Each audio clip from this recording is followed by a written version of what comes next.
7절에서 10절까지 말씀입니다. 구약성경 819페이지 시편 24편 7절에서 10절까지 말씀입니다.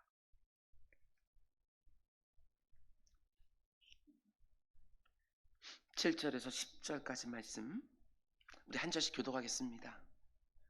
문들아 너희 머리를 들지어다. 영원한 문들아 들릴지어다. 영광의 왕이 들어가시리로다.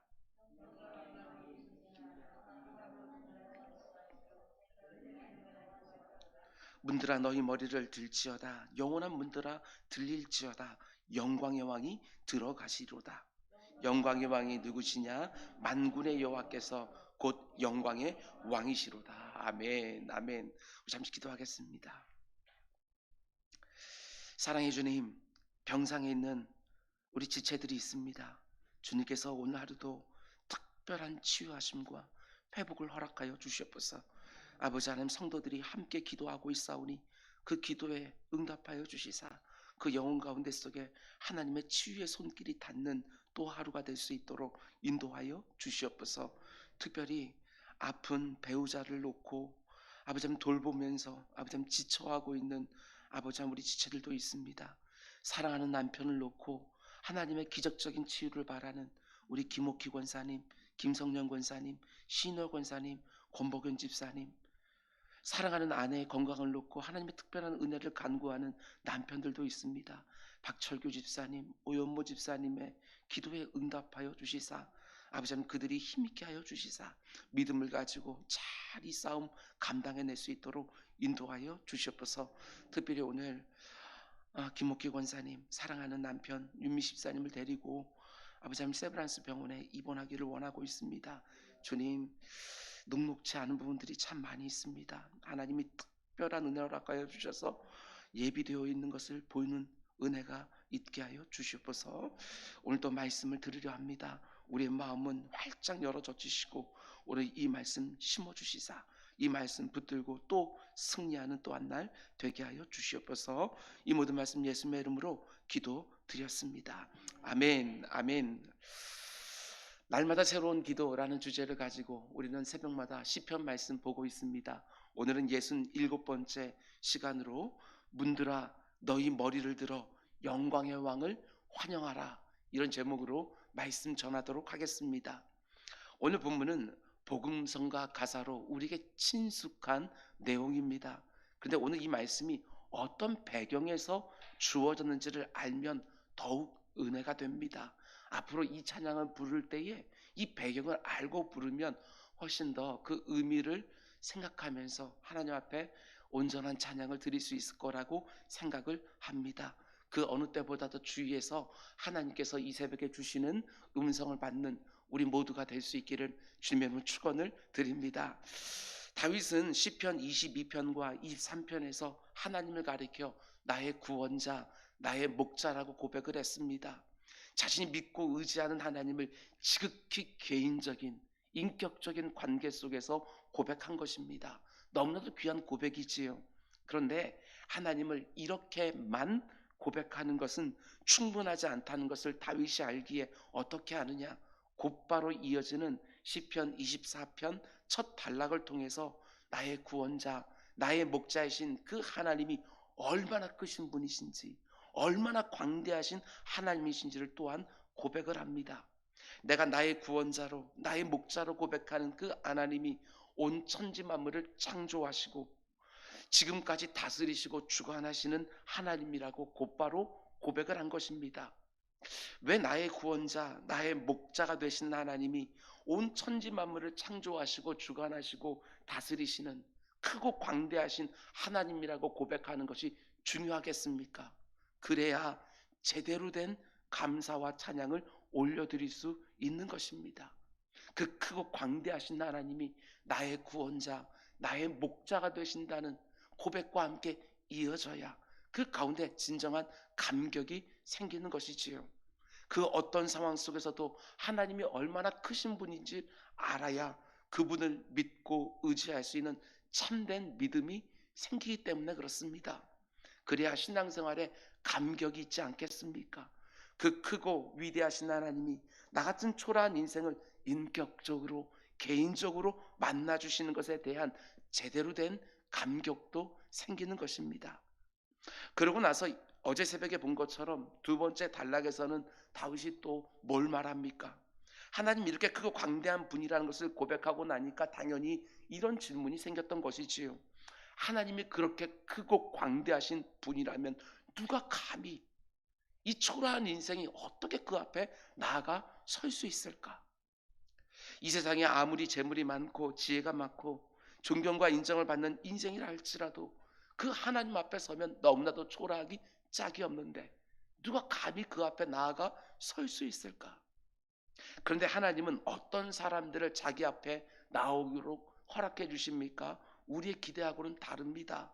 손이 깨끗하고 마음이 청결하고 뜻을 허탄한 데 두지 아니하고 거짓 맹세하지 않는 사람들, 안과 밖이 다 깨끗하고 청결한 사람들, 하나님을 대할 때도 신실하고 이웃들을 대할 때도 신실하고 그런 사람들을 하나님 앞에 나오도록 허락해 주신다는 것입니다. 근데 문제가 뭐라고 그랬지요? 그런 사람은 단 하나도 없다. 안과 밖이 다 깨끗하고 청결하고 하나님 앞에서도 바르고 이웃들과도 전혀 문제가 없는 사람 단 하나도 없다. 의인은 없나니 하나도 없다. 말한 말씀처럼 그럼 그 누구도 하나님 앞에 나아가 그 앞에 설 수 없다는 말 아니겠습니까? 그런데 신약 성경은 우리에게 열어주지요. 계시를 더 열어줍니다.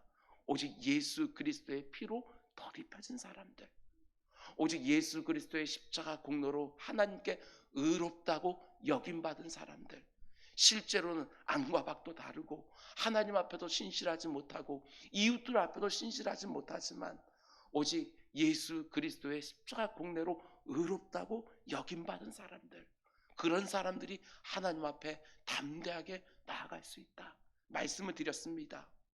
다윗이 첫 번째 단락과 두 번째 단락에서 이렇게 말한 다음에 우리를 정말 데려가기를 원하는 자리가 어디입니까? 그게 바로 오늘 말씀의 결론 부분인 세 번째 단락입니다. 우리에게 아주 익숙한 구절인데 7절과 8절 그리고 9절과 10절이 반복이 되어집니다. 7절과 8절 말씀 다시 한번 함께 읽겠습니다. 시작. 문들아 너희 머리를 들지어다. 영원한 문들아 들리지어다. 영광의 왕이 들어가시로다. 영광의 왕이 누구시냐? 강하고 능한 여호와시요 전쟁에 능한 여호와시로다. 아멘. 앞에 나오는 두 단락이 맞춰지고 결론적으로 나오는 세 번째 단락에 이르러서 이렇게 다윗은 고백합니다. 하나님이 어떤 분인 줄 알았느냐? 그러면 문들아 이제 활짝 열어라. 이렇게 말하는 것이지요. 그 크고 광대하신 하나님이 이제 성으로 들어가려고 하니까 문들을 활짝 열라는 것입니다. 만유의 주제가 되시고 만왕의 왕이 되시는 이 영광스러운 왕이 이제 성에 들어가려고 하니까 모든 문들에게 다윗이 명령하는 것입니다. 문들아 너희 머리를 다 들어라. 문들이 머리를 든다는 게 어떤 의미입니까? 옛날 고성들의 문을 보면 좌우로 열리는 것이 아니라 밑으로 내려지든지 위로 올려두든지 이런 식으로 문을 열어주는 것입니다. 줄을 잡아당겨서 문을 위쪽으로 여는 것이지요. 그런 면에서 다윗이 명령하는 것입니다. 지금 영광의 왕이 들어가려고 하니까 빨리 모든 문들을 다 열라고, 문들을 다 열어서 이 영광의 왕이 들어가는데 아무 거침이 없게 하라고 다윗이 지금 명령하는 것입니다. 기억하실지 모르겠지만 제가 시편 24편 강해를 시작하면서 첫 시간에 분명히 말씀을 드렸습니다. 우리가 지금 묵상하고 있는 시편 24편 말씀은 오랫동안 오벳 에돔이라는 사람의 집에 머물고 있었던 하나님의 언약궤, 하나님의 임재를 상징하는 그 법궤를 예루살렘 성으로 옮길 때 쓰여진 시편이라고 말씀을 드렸습니다. 이런 배경을 알면 오늘 본문의 말씀이 이해가 되는 것이지요. 지금까지 오벳 에돔의 집에 거하시던 그 하나님의 임재의 상징인 법궤가 이제 예루살렘으로 들어가는 것입니다. 임재의 상징이라고 말한 것처럼 하나님 자신이 예루살렘 성에 들어가려고 하시는 것이지요. 천지 만물을 지으시고 주관하시고 통치하는 그 크고 광대하신 그 영광의 왕이 지금 자기 백성들 한 복판으로 지금 들어가려고 하시는 것입니다. 그리고 다윗은 지금 법궤가 예루살렘 성, 자기 이름이 붙어있는 그 초라한 다윗성 안으로 들어온다는 게 어떤 의미인지 너무나도 잘 아는 것이지요. 그게 너무나도 감격스러운 거예요. 온 우주라도 담을 수 없는 그 크고 광대하신 영광의 왕이 지금 자신의 성에 들어오려고 하시는 거예요. 그게 얼마나 감당할 수 없는 영광이고 은혜인 줄 알기에 모든 성문들 향해서 지금 크게 소리치는 것입니다. 문들아, 뭐하고 있느냐? 빨리 머리를 들어라. 지금 영광의 왕이 들어가신다. 지금 이 명령을 하고 있는 다윗의 그 감격, 여러분 좀 헤아려 주십니까? 이 부분도 좀 아셔야 됩니다. 지금 법궤가 들어가고 있는 예루살렘 성이 어떤 성이냐?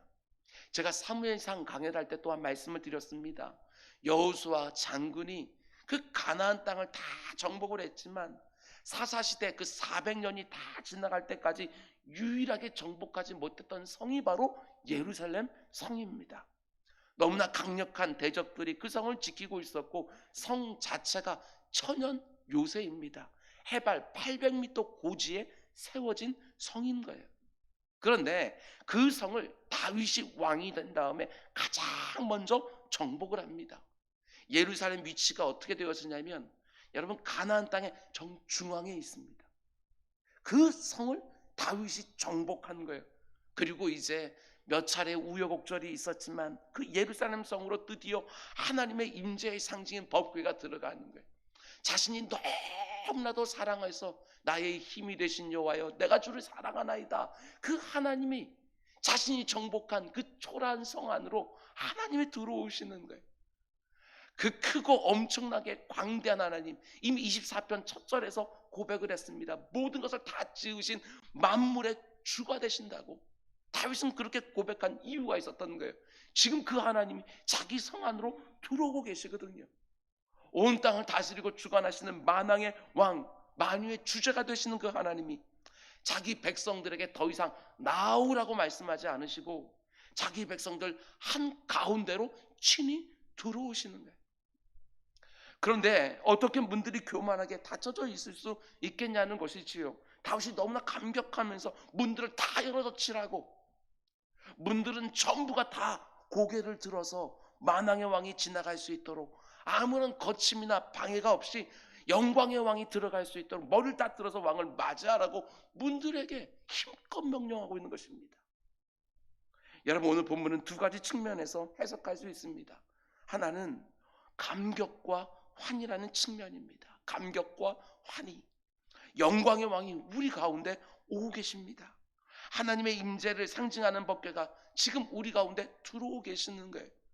어제 새벽에 본 것처럼 그 광대하신 하나님 말 누가 감히 설 수 있겠냐고, 그런 인생은 아무도 없다고 다윗이 말한 다음에 그 하나님이 그래서 친히 자기들을 찾아오신다고, 자기들 안에 들어오신다고 감격해 하는 것이지요.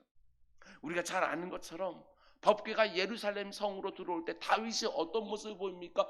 너무나도 좋아서 그 감격을 주체할 수가 없어서 백성들과 신하들이 다 보고 있는데 그보다 덩실덩실 춤을 추다가 옷이 다 흘러내려서 발거벗겨지는 그런 수치를 전혀 신경도 쓰지 아니하고 그 어떤 사람의 시선도 쓰지 아니하고 춤을 막 추었던 다윗의 모습을 우리는 알고 있지 않습니까? 어떻게 가만히 있을 수 있을까? 그 광대하신 하나님이, 하늘과 땅과 별과 모든 것을 좌우하시는 그 하나님이, 온 우주도 담을 수 없는 그 하나님이 자기 백성들 안에 거처를 정하시는 거예요. 그리고 들어오시는 거예요. 묵상하면 묵상할수록 기가 막힌 사건입니다. 그 백성들이 어떤 백성이지요? 하나님이 자신의 거처로 삼을 만한 백성들이 전혀 아니에요. 손도 깨끗하지 않습니다. 마음도 청결하지 않습니다. 뜻도 바르지 아니하고 늘 거짓 맹세만 쏟아놓는 백성들 아닙니까? 무려 40년 동안이나 광야에서 불순종했던 목이 뻣뻣한 백성들이고, 하나님이 약속하신 그 가나안 땅에 들어와서도 사사시대 동안 틈만 나면 우상 숭배를 했던 그 패역한 백성들 안에 하나님이 들어오고 계시는 거예요. 자신의 거처를 정하시는 거예요. 그러니까 하나님의 임재를 상징하는 법궤가 성 안에 들어오는 것을 지금 눈앞에서 보고 있는 다윗과 그 백성들의 감격과 환희, 그걸 오늘 본문이 보여주는 것이지요. 문들아 모두가 다 문을 들어 고개를 들어라. 그리고 이 영광의 왕을 맞이하라. 여러분, 우리에게도 이 감격과 이 환희가 일평생 떠나지 말아야 됩니다. 만왕의 왕, 만유의 주, 그 영광의 하나님이 임마누엘 하신 거예요. 하나님이 우리와 함께 계신다. 아니, 내 심령 안에 자신의 거처를 정해주시는 거예요. 이렇게 더럽고 추하고 불결한 내 심령 안에 거하고 계시는 것이지요. 이 교회도 마찬가지입니다. 우리 주님께서 분명하게 말씀하셨지요. 두세 사람이 내 이름으로 모인 곳엔 나도 거기에 있느니라. 이렇게 문제가 많은 교회들인데 거기에 자신의 거처를 정하시는 것이지요. 이게 얼마나 큰 감격이고, 이것을 제대로 아는 성도들에게는 정말 큰 환희가 있을 수밖에 없는 것이지요. 감당이 안 되는 것입니다. 이 감격, 이 기쁨이 여러분과 저의 일평생 떠나지 않기를 주님의 이름으로 축원을 드립니다. 그런가 하면 두 번째로, 하나님의 임재를 상징하는 법궤가 들어오는 것은 원수들을 향한 분명한 선포다, 이런 의미를 가지고 있습니다. 앞에서 말씀드린 것처럼 지금까지 대적들이 그 자리를 차지하고 있었습니다. 지금까지 하나님의 나라가 그곳에 세워지지를 못했습니다. 그런데 다윗이 그 대적들을 다 내쫓고 정복한 다음에 하나님의 법궤를 메고 그 성으로 들어가는 것이지요. 그러니까 오늘 본문은 하나님의 최종적인 승리, 이걸 상징적으로 보여주는 거예요. 결국에는 이렇게 될 것이다, 이걸 보여주는 것이지요. 지금 이 땅 가운데 마치 하나님의 다스림이 미치지 못하는 곳처럼 보는 곳이 있다 할지라도 하나님의 최종적인 승리가 반드시 있을 것이다, 이걸 보여주는 것입니다. 그래서 다윗은 지금 성 안으로 들어오는 하나님을 이렇게 묘사하고 있는 거예요. 8절, 영광의 왕이 누구시냐? 강하고 능한 여호와시요 전쟁에 능한 여호와시로다. 강하고 능하신 하나님이기 때문에, 전쟁에 능하신 하나님이기 때문에 문들을 다 열라는 거예요. 저항하지 말라는 거예요. 문들을 다 연다는 게 무슨 말입니까? 항복해라, 저항하지 마라, 이런 뜻이지요. 지금까지는 하나님의 통치와 다스림을 거절했지만 이제는 문들을 다 열고 그분을 나의 왕, 나의 주로 맞아들이라, 이런 말이에요. 저는 개인적으로 여러분, 감격과 환희라는 해석도 할 수 있지만 이 두 번째 해석에 더 많은 관심을 두고 싶습니다. 너무나도 강하고 능한 하나님이, 전쟁에 능한 하나님이 지금 들어가려고 하시니까 다 무장해제하고 항복해라.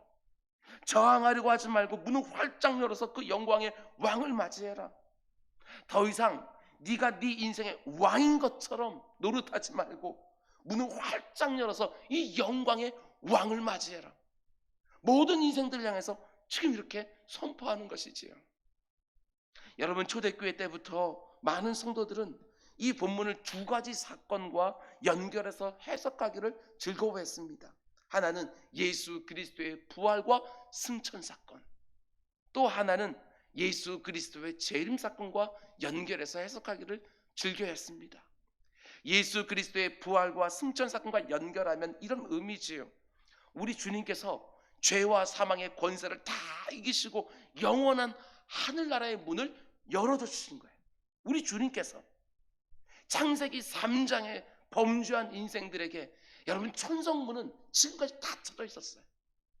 그런데 우리 주님께서 십자가를 지고 우리의 죄를 대속하시고 우리에게 부활의 천년매가 되셔서 자신이 친히 부활하시고 승천하셔서 그 아버지 나라에 들어가시는 그 모습으로 우리에게 천성문이 열려져 있다는 것을 우리에게 분명하게 보여주는 것이지요. 부활하셔서 승천하신 우리 주님께서 하늘나라의 문들을 향해서 명령하시는 것입니다. 문들아, 이제 다 문 활짝 열어라. 지금까지 사망 권세에 사로잡혀 있던 저 영혼들이 이제부터 내 뒤를 따라 들어올 테니 문을 다 열어라, 이렇게 명령하는 거예요. 감격적이지 않습니까? 한 걸음 더 나아가 예수 그리스도의 재림과 연결해서 해석하기도 합니다. 우리가 믿는 주님은 승리자시죠. 십자가 위에서 악한 사단마귀의 모든 권세를 밟고 깨뜨리고 원수의 견고한 진을 다 격파하셨습니다. 물론 아직 그 구원이 시작되었지만 완성되지 않았기에 우리 주님이 다시 오시는 그때가 되면 어떻게 되어지느냐?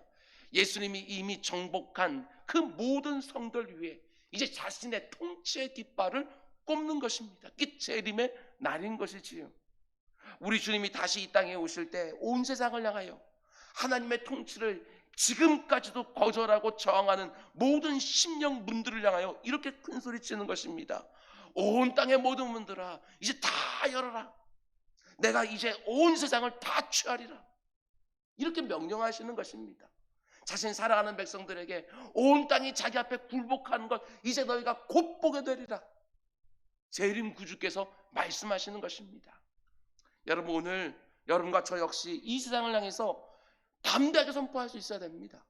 이 영광의 왕이 나의 목자, 나의 구원자가 되시기에 그 분을 대장으로 삼고 있는 우리 그리스도의 군사들 역시도 담대하게 이 땅을 선포하며 살 수 있어야 되는 것이지요. 문들아, 너희 머리 다 들어라. 모든 인생들아, 너희 마음은 다 열어라. 영광의 왕이 네 마음과 네 인생에 들어갈 수 있도록 문을 열고 길을 내어라. 이렇게 선포하는 것이 오늘 이 땅을 살아가는 성도들의 마땅한 사명이라는 것입니다. 요한계시록에 나오는 것처럼 우리 주님이 각 사람의 심령문을 두드리고 계시는 것이지요. 종말의 때가 되어지면 활짝 열어서실 것입니다. 그러나 아직까지는 문을 두드리면서 열기를 원하시는 거예요. 누구든지 문을 열기만 하면 우리 주님 그 안에 쑥 들어가 거처로 삼으시고 함께 먹고 마시고 즐기겠다고 분명히 약속해 주신 거예요. 그래 너무나도 우매한 인생들이 문을 열지를 않는 것이지요. 그 모습을 보면서 우리 성도들은 안타까워하면서 영광의 왕 지금 들어가신다고 뭐하고 있냐고, 빨리 마음 문 열라고, 그 왕을 영접하고 그 왕과 함께 먹고 마시고 즐기라고. 우리 주님 다시 오시는 그때가 되면 늦는다고, 그때가 되어지면 심판에 만왕의 왕 만군의 주로 오신다고. 그러니 지금 빨리 문을 열라고 우리 역시도 이 말씀을 선포하는 것이지요. 이게 복음 증거의 사명 아니겠습니까? 저는 이런 묵상도 해보았습니다. 오늘날 지극히 위축되어 있는 이 교회들과 성도들 안에 이런 힘 있는 찬양이 얼마나 필요할까? 오늘 말씀을 준비하면서 정말 많은 시간 생각했습니다. 문들아 다 열어라. 영광의 왕이 지금 계시는데, 문 앞에 계시는데 왜 저항하려고 하느냐? 강하고 전쟁에 능하신 구주시다. 빨리 문을 열어라. 이 선포를 하면서 좀 담대하게 성도들이 살아야 되지 않을까? 말씀했습니다. 여러분, 우리가 3번에 걸쳐서 묵상한 시편 24편 말씀은 구약 시대에 수백 년 동안 불려졌던 노래입니다. 수많은 백성들이 하나님께 예배하러 성전 앞에 몰려들 때 제사장이 문 앞에, 성정 문 앞에 딱 서서 큰 소리 질문합니다. 누가 이 광대하신 하나님 앞에 감히 나아갈 수 있느냐? 그러면 예배를 드려온 모든 백성들이 손이 깨끗하며 마음이 청결하며 뜻을 허탄한 데 두지 아니하고 거짓 맹세를 하지 않는 사람들이 하나님께 들어갈 수 있습니다. 이렇게 화답을 하는 것이지요.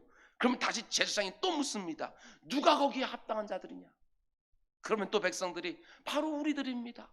우리가 비록 신앙적으로 도덕적으로 모자란 것 천지지만 하나님의 복과 의로 덧입혀 주셨기에 우리가 하나님 앞에 나아갈 수 있습니다. 그러고 나서 제사장들과 온 백성들이 다 함께 노래를 시작하는 거예요. 영광의 왕이 들어가신다. 문들아 다 열어라. 전쟁에 능하신 왕이 지금 들어갔으니 더 이상 닫혀있지 말고 문을 다 열어서 이 왕을 환영해라. 여러분, 여러분과 제가 믿고 의지하는 하나님은 절대로 작은 하나님이 아니십니다. 온 천지 만물을 말씀으로 창조하시고 그때부터 지금까지 주관하고 다스리신 영광의 왕이시지요. 근데 문제가 무엇입니까? 우리가 그 하나님을 너무나도 작게 생각할 때가 많다는 것입니다. 지금 내가 경험하고 있는 그 문제 하나 해결해 주지 못할 것처럼 위축될 때가 얼마나 많은지 모릅니다. 세상은 너무나도 강하고 지금 내가 직면한 문제는 너무나도 강하고 나는 너무나도 약하다고 생각하면서 제대로 하나님을 선포하지 못합니다. 한마디로 시편 24편을 노래하지를 못하는 거예요. 하나님을 거절하는 세상과 아직도 하나님 인정하지 않고 있는 그 인생들 향하여 정말 담대하게 이 세상과 모든 인생들아 이제 문을 열어라. 영광의 왕이 이제 네 안에 들어가려고 하니 문을 활짝 열고 이 영광의 왕을 모셔드려라. 이렇게 선포하지 못하는 것이지요. 여러분과 제 안에 시편 24편이 고백하고 있는 이 찬양에 대한 사모함이 생겨야 됩니다. 내 자신의 문제에만 끝없이 함몰되는 것이 아니라 하나님의 그 엄청나고 광대하심을 기억하고 그 하나님이 이미 내 안에 들어와 임재해 계신다라고 하는 것에 대한 감격과 환희를 가지고 온 세상을 향하여 문들 다 열고 너희도 이 왕을 맞아들이라고 선포하는 찬양이 쏟아져 나와야 됩니다. 오늘 내 앞에 있는 현실의 문제들도 있지 않습니까? 그 문제들 향해서도 좀 소리쳐 외칩시다.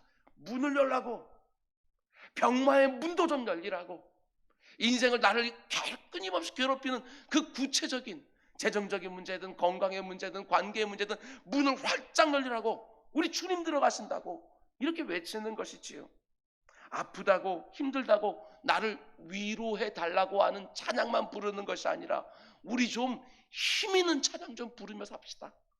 문들아 머리 들어라, 영광의 왕이 들어가시도록 문을 활짝 열어라. 영광인 왕이 누시뇨 강하고 능하신 주시라. 전쟁에 능한 주시라. 함께 만세를 부르자. 네, 여러분, 내 영혼에도 이 찬양을 좀 오늘 불러주십시다. 내 영혼아, 네가 믿는 하나님은 강하고 능하신 분이시다. 전쟁에 능하신 분이시다. 결코 낙심하지 마라. 내 영혼아, 고개 좀 들어라. 고개 좀 딱 들고 하나님 의지하여 그 문제와 맞서 싸워라. 내 영혼에게도 선포해야지요. 오늘 하루 이 찬양을 힘있게 부르면서 그 영광의 왕과 함께 내 삶의 자리에 들어가 하나님이 내게 오늘 맡기신 일들을 또 넉넉하게 감당하는 우리 모두가 될 수 있기를 주님의 이름으로 축원을 드립니다. 기도하겠습니다. 사랑의 주님, 내 안에 예수 그리스도 계신 줄 믿고 온 우주 만물도 담을 수 없는 크신 하나님이 내 안에 이렇게 초라한 내 안에 거처를 삼으신 줄 믿고 늘 눌리고 끌려다니고 한탄하고 한숨 쉬고 이렇게 살지 않게 하여 주시고 힘있게 찬송을 부르면서 우리 주님 가신다, 모든 문들은 다 열려라 하고 외치면서 담대하게 살아가는 우리 모두가 될 수 있도록 인도하여 주옵소서. 날마다 후패하는 이 육신을 가지고 살기에 이런저런 문제가 생기지만 그 가운데 우리의 영혼이 눌리지 않게 하여 주시고 아버지 하나님, 이미 천성문이 활짝 열리는 줄 알고 이 땅에서도 힘있게 살아가는 우리 모두가 될 수 있도록 인도하여 주시옵소서. 이 모든 말씀 예수님의 이름으로 기도드렸습니다. 아멘. 너희는